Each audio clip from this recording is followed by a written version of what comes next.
Зональный этап стартовавшего в Башкортостане многоэтапного интегрированного интеллектуального турнира на тему истории России прошел на днях в Сибае. Проект направлен на повышение социальной активности инвалидов республики к получению образования, подготовку молодых людей с ограниченными возможностями здоровья к сдаче вступительных испытаний в учебные заведения. Башкирская республиканская организация Всероссийского общества инвалидов совместно с Минтрудом производит постоянный мониторинг проблем инвалидов. И, в общем, мы выяснили, что с каждым годом людей с инвалидностью в наши учебные заведения поступает все меньше и меньше. И мы решили, придумали такой проект, который бы стимулировал инвалидов к поступлению в учебные заведения, а именно многоэтапный интегрированный турнир на тему истории России. Потому что историю вообще сдать полезно каждому гражданину нашей страны.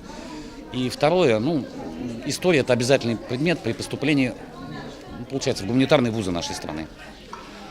Написали мы в мае 2017 года проект.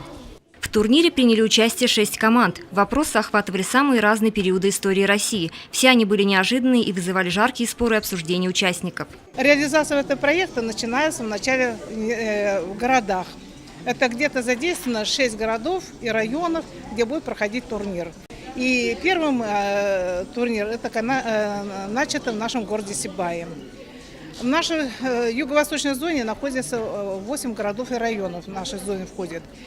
Изъявили желание участвовать 4. Город Сибай, Баймак, район Абзелиловский и Зилагирский. И, конечно, как хозяева мы выступили с 2 командами. Прошедшая игра никого не оставила равнодушным. По ее окончании участники признали, что вопросы были не из легких. Однако это не помешало им с азартом включиться в борьбу. В результате мозгового штурма победителями стала команда из Сибая. Помериться силами им предстоит в финале, который состоится в мае 2018 года в Уфе.